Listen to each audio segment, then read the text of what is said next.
चुनाव मैं अपनी लाइफ में देखे आया जो हाल ही तक सिर्फ गवर्नेंस के इश्यूज थे हुए हैं। और मैं चाहूंगा कि इस देश के नौजवान पीढ़ी सारे लोगों की मदद करे।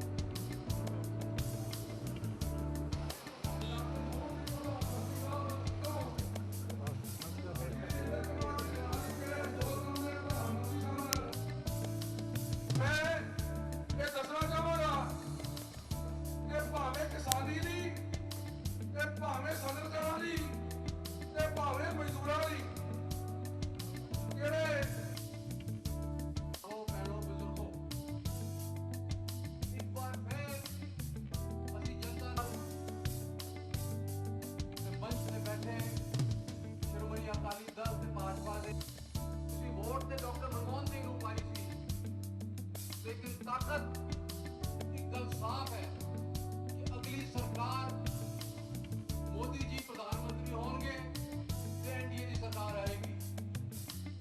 और तुम ही फैसला करोगे।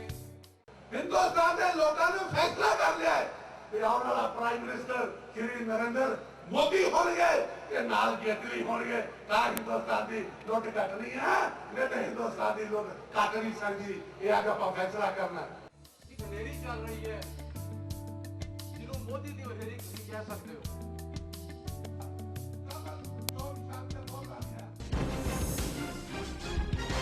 2014 की लोकसभा की चोन अपने आखिरी दौर च आ गई है और जिस जिस तरीके नाल आखिरी दौर च आ रही है एक तरीके नाल रिजल्ट भी साफ होता जा रहा। पहला दौर ऐसा सी कि कांग्रेस के पहली पंक्ति के नेता वड्डे कद के नेता चोन लड़न तो ही घबराते सन। किसी ने कहा कि मैं नौजवानों को साथ मौका दूंगा, किसी ने कहा मेरी तबीयत ठीक नहीं हो अस्पताल भर्ती हो गया, किसी ने कहा मैं राज्यसभा ही चला जाऊंगा। कैप्टन साहब भी चोन लड़न को डरते सन। पहले उन्होंने कहा मैं ना पहले ना बाद मैं इस शहर की सेवा नहीं कर सकता, मैं क्यों लड़ा।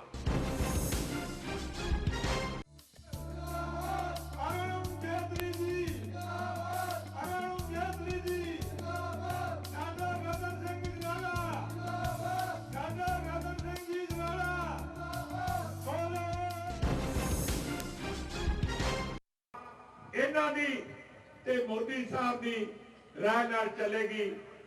इस करके कहो एक अरुण जेटली साहब ने रखू इतने लिया।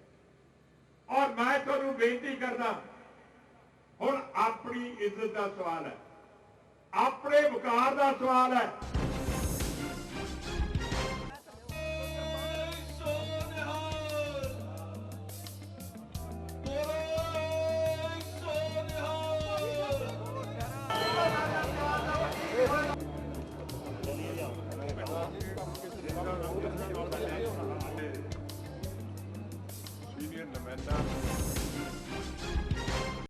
ਜਿਹੜੇ ਨੌਜਵਾਨ ਟਿੱਕਾ ਜੀ ਦੇ ਨਾਲ ਵਾਪਸ ਸ਼ਾਮਲ ਹੋਏ ਆ ਉਹਨਾਂ ਸਾਰਿਆਂ ਦਾ ਪੂਰਾ ਮਾਨ ਸਤਿਕਾਰ ਕੀਤਾ ਜਾਊਗਾ।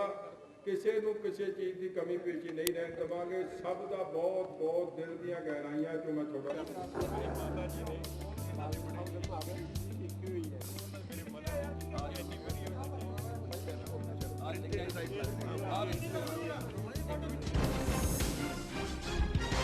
अरुण जी, सवेरे से शाम तक जैसा आपका कैंपेन रहा, कितना संतुष्ट महसूस करते हैं आप? देखिए, तरह तरह के लोगों से मुझे चर्चा करने का विषय मिला। मैंने चेंबर ऑफ कॉमर्स के साथ शुरू किया, फिर विद्यार्थियों के साथ इंटरैक्ट किया, फिर अकाली दल द्वारा आयोजित देहात के अंदर रैली की। उसके बाद शाम को यहाँ के क्रिश्चियन समाज की एक रैली बादल साहब ने और मैंने की। फिर एक यहाँ का प्रमुख लीडर अकाली दल में वापस लौटा और अब पश्चिम अमृतसर में हमने रैली। सॉरी, रिस्पॉन्स अच्छा है, संख्या अच्छी आती है और लोगों से कम्युनिकेशन करने का एक अवसर मिलता है। मैं तो इनकरेज फील करता हूँ। अरुण जी, लगातार एक बात देखने को आ रही है, चाहे बादल साहब डिप्टी प्राइम मिनिस्टर की बात करें, चाहे फाइनेंस मिनिस्टर की बात करें, चाहे एक एमबीबीएस ऊंचे ओहदे की बात करें, क्या आपको लगता है कि यहाँ अरुण जेटली नहीं, अरुण जेटली का कद चुनाव लड़ रहा है? देखिए, वो इशू है। लोगों को लगता है कि संभावित सरकार मोदी जी की बन रही है और इसलिए अगर बीजेपी का कोई बड़े कद का नेता यहां से चुन के जाएगा और पंजाबी हो, अमृतसर से लिंक हो, तो स्वाभाविक है कि अमृतसर की वो चिंता करेगा। तो किसी भी मतदाता का, कंस्टिट्यूएंसी का ये स्वार्थ होता है, हित भी होता है उसका, कि कंस्टिट्यूएंसी की चिंता जिसके माध्यम से अधिक हो पाए, ऐसे को चुनो। तो ये बातें इसलिए कही जाती हैं। लोगों से संवाद के में आपका मुख्य आग्रह किस बात पे होता है? तो आप किस मुद्दे पे जोर देना चाहते हैं? मैं केवल मुद्दों पे जोर दे रहा हूं। मैं अपने भाषणों में व्यक्तियों का जिक्र नहीं करता। इस क्षेत्र का विकास हो, ये एक टूरिज्म हब बने या उद्योग दोबारा लगे, इंटरनेशनल ट्रेड खुले, यहाँ का इंफ्रास्ट्रक्चर सुधरे, यहाँ की ड्रग समस्या सॉल्व हो, इसी तरह के विषय में उठाता हूँ। जो ड्रग समस्या का आपने जिक्र किया, मोदी जी ने भी भाषण में जिक्र किया था, और कमोबेश सारी पार्टियां मानती हैं, इसको क्या समाधान आपके मन में बनता है इसके लिए? नंबर एक, पारिवारिक सिस्टम और परिवारों की पकड़ बहुत आवश्यक है। बॉर्डर के ऊपर सिक्योरिटी बहुत आवश्यक है। जो डोमेस्टिक पॉपी उगती है उसके वितरण के ऊपर नियंत्रण, कठिन से कठिन सजा जो लोग इसमें दोषी हैं, डी एडिक्शन और इकोनॉमिक प्रोग्रेस। जब लोगों को रोजगार मिलेंगे तो लोग ये रास्ते पर नहीं जाएंगे।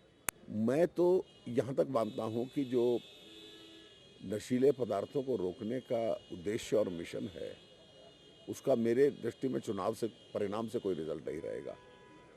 मैं तो उस काम में सामाजिक दृष्टि से अब लगूं, मेरी धारणा ये बन रही है। इतनी गंभीर समस्या मैंने देखी है। अमृतसर सिटी है जहाँ ज़्यादातर ड्रग एडिक्ट्स जो हैं वो आईडीयूज़ हैं, इंजेक्टेबल ड्रग यूज़र्स हैं, और उन आईडीयूज़ में से काफ़ी सारे HIV पॉजिटिव भी हुए हैं। क्या नहीं लगता आपको, जब देश के दूसरे हिस्सों में भी बड़े पैमाने पर नशा पकड़ा जा रहा है, ये एक वारफेयर जैसी स्थिति न बता रही है?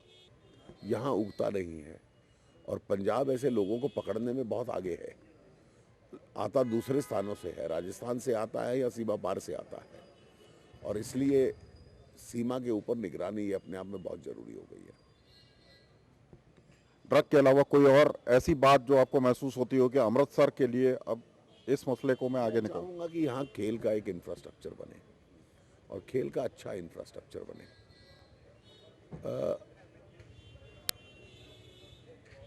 खेल का एक बार अच्छा इंफ्रास्ट्रक्चर बन गया तो वो देश के अच्छे और प्रांत के भी अच्छे हित में होगा।